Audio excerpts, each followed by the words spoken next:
bendizenza yena mna kwi-boyfriend yakhe. Bungamthandi? Bendingamthandi kube beyethi xa ehambe beyitshithela yena i-boyfriend yakhe. Ebethi xa ehambe iinto zakhe ke athi cela ze ndingatsho kwi-boyfriend yakhe uba bekuye okay. Ngoku maseyimfuna ke ndiye kuba ndisenzela uba ndikhavela yena angaluzi into azithola kulaa boyfriend ngoba imenzela yonke into ayidingayo. Okay. Bowusuvala leso sikhala? Bendivala isikhala naye i-boyfriend yakhe ibingasazi uba singamawele.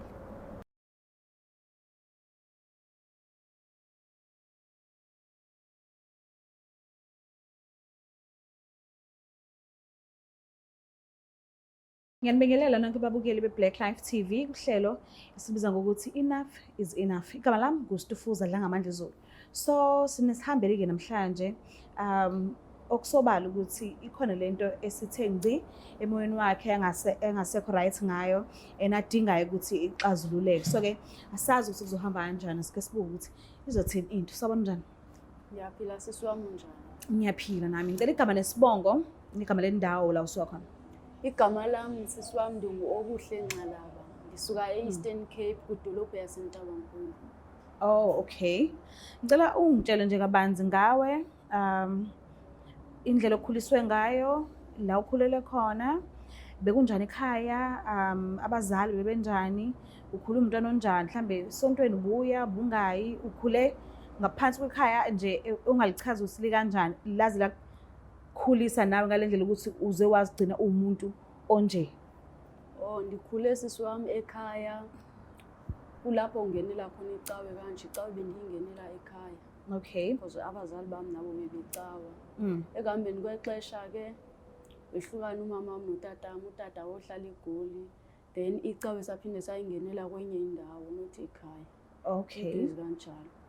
Lahamba ke ixesha ndayiyeka mina icawe because of bendifocus ezintweni ezinje like isikolo, bengisesikolweni. Okay. Ndihamba ndiyohlala kwezinye indawo ndiyogqamisa into kanjalo. Okay. So ngihlukana kanjalo necawe. Okay. Mhlambe ke ngowesingaki einganeni zakwenu and ukhule ngandlelani since abazali bangasekho ndawonye? Ndikhuliswe ngumama kuphela. Like impilo ibingekho lula kanjalo. Since sebehlukene abazali. Eish. Kodwa ubukwazi ukuthi uyohamba uyobona ubaba noma ubungafisi nje vele nokumvakashela? Hayi bengingakwazi ukuyombona because bengisesesikolweni bengingafuni ukutshintsha isikolo into ezikanjalo ndihambe ndiyile nale. Okay. So ke uhamba ngani namhlanje, kwenzakalani, yini le osuthi enough is enough, sengikhathele iyona ngisayifuni siqhubeke, sengibekezelele kwanele, sengi-right? Okay sisi wami into ekanje lapha ndiliwele ne. Okay. So ngokwazi kwami ke nangokuxelelwa kwami ngumama wami notata wami ndim omdala eweleni lami. Okay. So sikhule kanjena sinxiba ngokufanayo impahla ezifanayo, yonke into siyenzayo ifane. Into ezikanjalo. Ngoku sengikhathele into ezikanjalo sengifisa nje sitshintshe singasanxibi ngokufanayo wathina because njengoba ndisitsho ndiliwele kodwa ingqondo zethu azicingi ngokufanayo. Yes. Into ezikanjalo ke ndifuna sitshintshe indlela ebesenza ngayo the time sikhula. Because ngoku sesibadala sesikwesinye stage sizame nokwehlukana sibone uba kokwenzekala nantoni na. Yini eyenza ukuthi ufuna ukuhlukana uyiwele nomfana noma uyiwele nentombazane? Ndiliwele nentombazane sisi wami. Yini pho manje edala ukuthi ungasafuni nenza izinto ngokufana ekubeni nakhuliswa kanjalo? Sisi wami kunemini ngemini mhlambe ndithi ngisahambile ngisaye etown ndidibane nomuntu andifune isikweleti sibe kungesiso sami manje beningasazi umzekelo. Kunyanzeleke kuba ndisibhatale because sesethwini lami into ezikanjalo because siyifana asihlukaniseki yabo. Ngoku sisi wami lento ndithi sitshintshe nendlela yokunxiba singanxibi ngokufanayo enzele mhlambe umuntu amazi ba umuntu ebemnikile okanye becele ukuncedo kuye ebenxibe kanjani into ezikanjalo. Okay. Mhlambe ikhona enye into ase agila ngayo ngaphandle kwaleyo ukuthi wayithola usukhokhela umuntu imali ubunesikweletu obungasazi kodwa wayithola sekufanele usikhokhe ngoba nakho umuntu loyo ezitshela ukuthi wayekade ukweletwa uwena. Ikhona mhlambe enye into eke eyenzeke ongayifuni nje ongayithandisisi? Like ikhona Bekwenzakalani? emjolweni kanje into ezikanjalo ndake ndambhaqa usisi wami ncokola nendoda yami futhi kwabe kucaba ku-WhatsApp kanje sisi wami kwabe kucaba sebeke bahlangana nokuhlangana into ezikanjalo yena enganixeleli kodwa Akanayo i-boyfriend yakhe? unayo yakhe i-boyfriend mna andikwazi ukunansika ukumenzela izinto ezikanjalo ndimdaba i-cross kanjalo. Sure. Ndimtshela indoda yakhe yena uyakwazi ukwenza izinto nendoda yami mna ndibe ndingazi. Le the time kade usutholile kanjalo mhlambe wahlala naye phansi wamvezela nje ukuthi hayi ngiyazi ukuthi ubuwenzani ngale emuva kwami mina ungangitshela ngalutho? Usisi wami ndake ndazama ukuhlala naye. Naxabana? Saxabana kodwa saphinde sa-right wangichazela uba loo nto beyenziswa yintoni. Wathi yindaba? Wathi since uqala kwakho ukuyenza lento wayenza ndabe ndiphumile mina sisi wami ndiye emsebenzini kanje yena wabeshiyekile ndabe ndilibele ifoni yami. Okay. Yena ke ngoku yafona indoda yami wazenza mna waya kuyo kanjalo phofu uqala kwakhe nje ukundenzela kwayo yonke lento yendoda ndandiphume ndihamba ingxaki zami. Yes. Ifoni yami ndiyishile so that into ingazuba nansika angazungena ii-calls ngihleli nomuntu. Yes. Ngoku yena wabamba ifoni yami wazama ukundivalela wathi kum wayezama ukundivalela endodeni yami binganiboni le indenzela yonke into. Umzekelo ingithengela impahla ngisapota nasemntwaneni wenzela uba ndingavaleleki kwezonto ngenxa yoba izobisazi okanye mhlawumbe uba ndiye phi ndibone ndingayibambi ifoni wathi wendivalela kwezonto. So bahlangana. Manje umlisa wayengasaboni ngempela ukuthi noma nani anihlukaniseki lokho ukuthi anihlukaniseki nje? Hayi asihlukaniseki tu sisi wami siyifana. Sure. So mhlambe ke ukukulimaza kangakanani lokho kuthi ugaxele kwezinye izinto ungahlangani ngazo ngesimanga sokuthi nifana nse anihlukaniseki? Kungilimaze kakhulu sisi wami because yabona ezinye izinto bengingakwazi ukuzimela mhlawumbe noba ndibanjiwe umzekelo njengoba bendisitsho le nto uba ndibhatala izikweletu endingazaziyo noba ndibanjiwe mhlawumbe ke etawuni umuntu endifuna isikweletu sakhe ndizothi ndiyaphika but then yena akazundikholelwa. Yes. Bendizama nami bendizama ukuzithoba kulowo muntu ndenze sure uba ndiyazama mhlawumbe ukuzama imali ngondiselapha etawuni ndimbhatale into ezikanjalo. Sure. Mhlambe ke usisi wakho beke nje wakhuluma naye le yokuthi awusathandi manje ukuthi nenze njengasekuqaleni nisakhuliswa nifane ngandlela zonke mhlambe emva kokuba nizobe ninayo le conversation mawubhekile nisenzophilisana kanjani endlini? Kuzoba kubi kona lento endiyitshoyo ebenizoyicela phofu uba sehlukane siyizinto zethu singazenzi ngokufana. Yes. Xa ndibhekile ayizumphatha kakuhle nami ndiphoqwa sisimo andizuphatheka kakuhle. Okay. Uma usaphila? Usaphila uma. Bokumchazele nje kwesinye isikhathi umtshela ukuthi hayi ma angeke indlela esekwenzeka ngayo mina nosisi wami ngithola sengikhokha ikweletu ngithola useke kumuntu wami noma mhlawumbe uma akakazi ukuthi uyajola.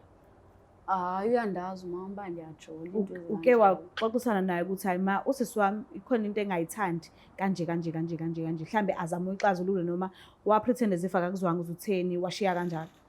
Hayi ndike ndamxelela into kanjalo sahlala phansi sathetha wathi ke yena ke funeke sihlale phansi mina newele lami sithethe ngalento. Okay. Sibone uba sithatha naphi sibeka nephi. Indlela eniyiyona ngibona ngazuthi wena umuntu ophansi angazi ke mhlambe mawusukwatile uyaphenduka ube umunye umuntu.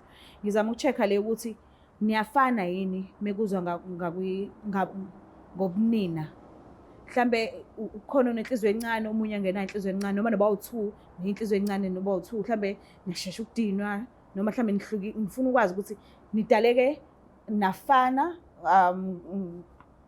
kanjalo noma khona omunye uhlukile kunomunye?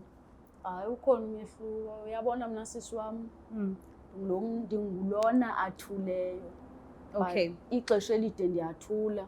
But then xa sendicunukile okanye xa sendikwate kakhulu, vese ndenze nje into ekugqibeleni endizozisola ngayo okanye ndithethe into endifuna kuye loo mntu endizobe ndixabene nayo okanye yena xa ndixabene nayo lelam. Yes. Ndithethe into endiyazi uba izohlala kuyimhlaba imihle ngaphakathi. Okay.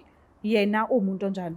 Yena into ndingatsho ndithi sisi wami owakho umsindo ufika ngoku, owami uthatha kade. Oh, nihluke kanjalo. Sure, simtholile-ke sisi wakho ukhona. Ngicela uvele ngimlande nje ukuze uzokwazi ukuthi uyikhulumele naye umbone. Alright sisi. Ngiyacela silandelene.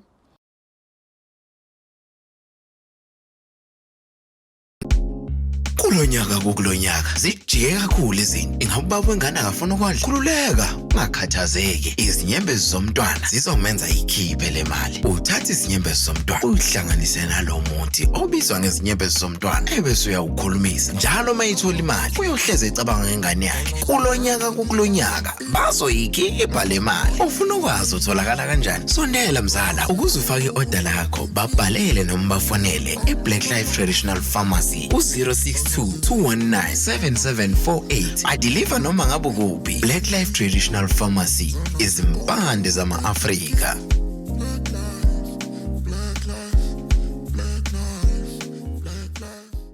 Siphinde sinamukele futhi babukeli bayo iBlack Life TV kuhlelo esibiza ngokuthi Enough is Enough. So-ke nani niyazibonela-ke sesiphelele sonke.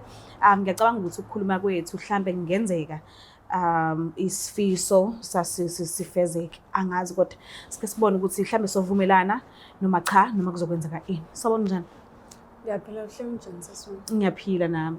Ngicela kwazi igama nesibongo nala usuka khona. Igama lami ngisibonga konke, isibongo Mnxalaba. Okay. Ngisuke Eastern Cape eTabankulu.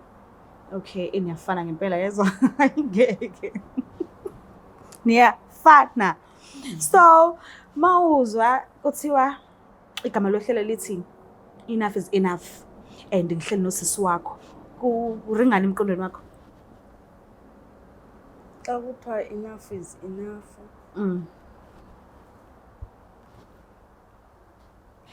Akukho kuringayo. Akukho kuringayo sisi. Okay, usisi wakho-ke ikhona into adinga ukuthi ayikhulume nawe and akekho happy ngayo.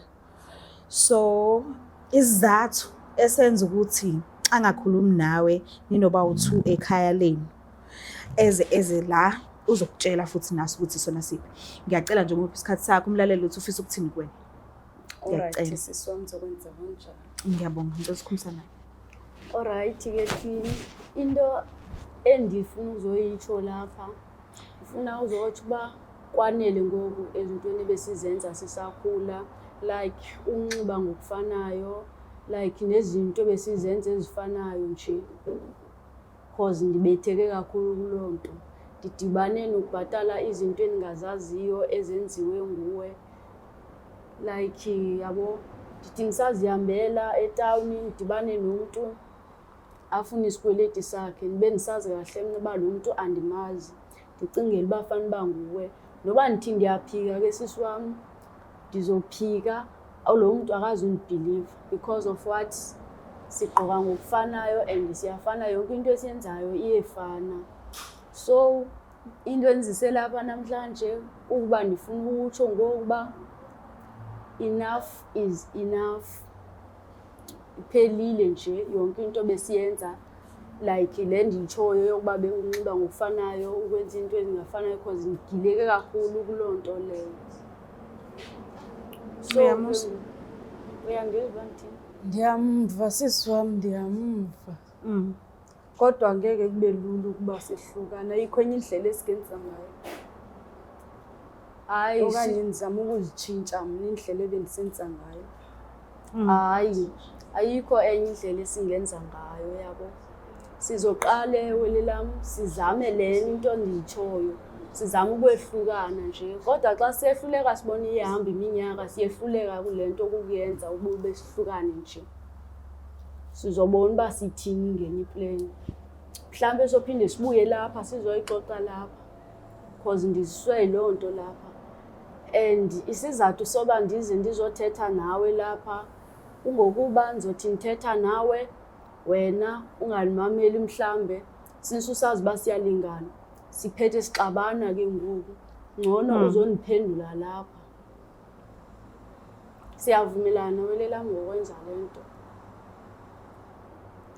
hayi ndingakuvumela sisiwami ngoba sendikufaka ezingxakini ezinkulu kakhulu uyayivuma lezo ngxaki ndiyazivuma ezo ngxaki ndiyazivuma kudala ndizenza nomfaka kuzo why sasikuphi isizathu yindaba bendiye ndenze kanje sisiwami mhlawumbe mina okanye xa ndiboleke imali ndibe namatyala amaninzi yabona ndibe sendisazile ngoku uma ndiphinda ndiyoboleka enye imali ndiye ndifike ndibhalise lakhe igama lona lingaziwayo phaya andithi mna ndibhalela uma ndifika phaa ebendisenza amatyala ngoku bendiye ndibhale lakhe kuba ndenzela uba ndinikwe le mali ndiyayidinga ngoku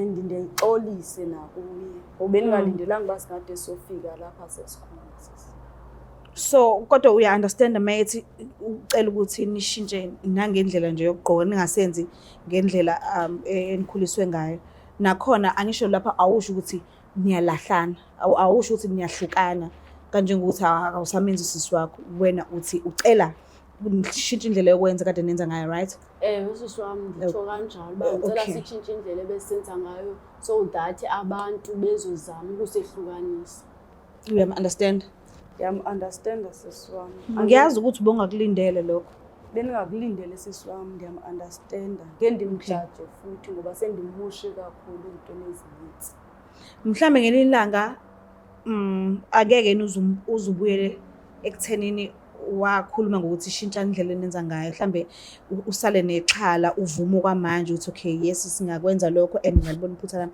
but usale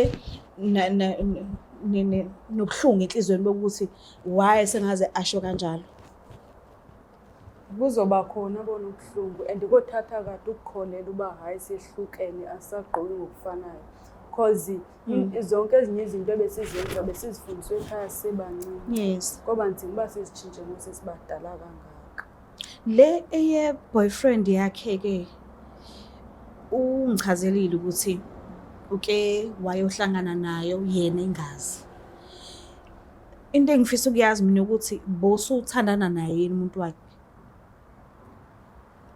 bendizenza yena mna kwi-boyfriend yakhe bungamthandi bendingamthandi kube beyethi xa ehambe beyitshithela yena i-boyfriend yakhe ebethi xa ehambe iinto zakhe ke athi icela ze ndingatsho kwi-boyfriend yakhe uba okay ngoku maseyimfuna ke ndiye kuba ndisenzela uba ndikhavela yena angaluzi into azithola kulaa boyfriend ngoba imenzela yonke into ayidingayo okay bowusuvala leso sikhala bendivala isikhala naye i-boyfriend yakhe ibingasazi uba singamawele so the time kade uyile kohlangana naye ayikho enye into enayenza eyenziwa abantu abathandana naye ayikho into esayenza qha sasesancamisana qha kuba ndizama uku-acta like okay wengaboni impela wengaboni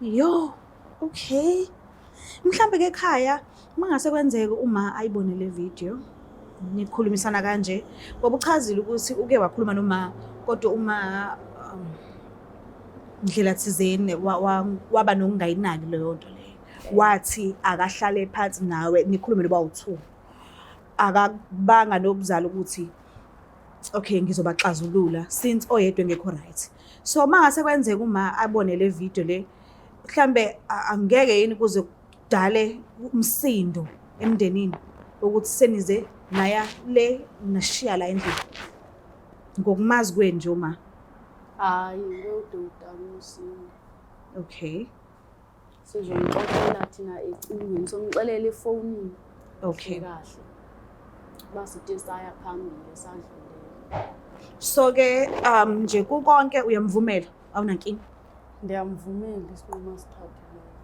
Okay, so manje-ke nizoshintsha indlela yokugqoka, mhlambe khona omunye uzogunda kunina noma nihlala kanje emakhanda? Hhayi, emakhanda sizoluka into ezingafaniyo. Okay. Kanjalo nje. Umuntu uzozenzela into ayicingileyo enhlokweni yakhe. Oh, okay.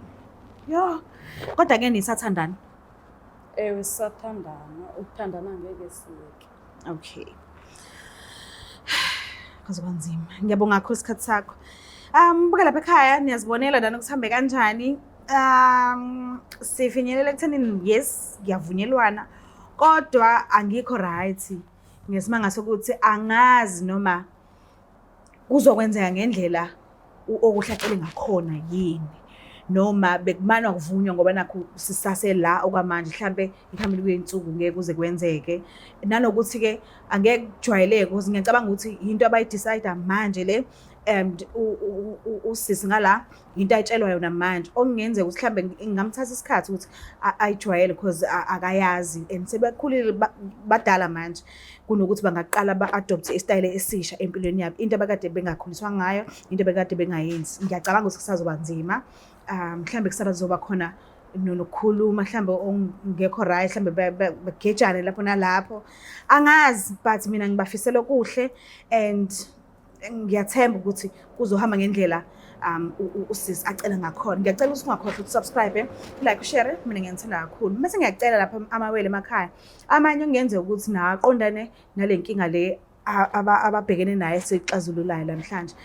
Bafethu ngiyazi ukuthi uma ufana nomuntu kuyenzeka ufisa ukwenza izinto egameni lakhe ngoba nakho wena ungeke uzokwazi ukwenza kwelakho, but ku-wrong. Ngiyacela ningakujezisi, ningakwenzi ukuthi kube yinto embi ukuba yiwele kuyisibusiso because so abantu abaningi bazalwa ngawani. Kodwa wena uma unomuntu onaye omuhle ofana nawe, uma uzibuka wena ubone uzibone kuyena, ngicela kuwe esinye isibusiso futhi esihlukile kakhulu leso. So ayingahudulani bafethu, ayingaqhubani ngamadolo, ayingaqhathani nabantu, nje ayiphathane kahle, ithandaneni. And ngiyazi ukuthi nikhuliseke kahle emakhaya. Akekho umzali ungazala umntwana amzalele ukuthi ufuna umkhulisa kabi. So ngiyacela kube ukuthi ayiqhathani nabantu, ayidelelani, ayisani, iyathandana nje kuphela because nizelwe nomuntu oyedwa. Ngiyacela ukuthi ungakhohlwa subscribe, like, share, ngithanda kakhulu. Bye. Is the Black Life TV.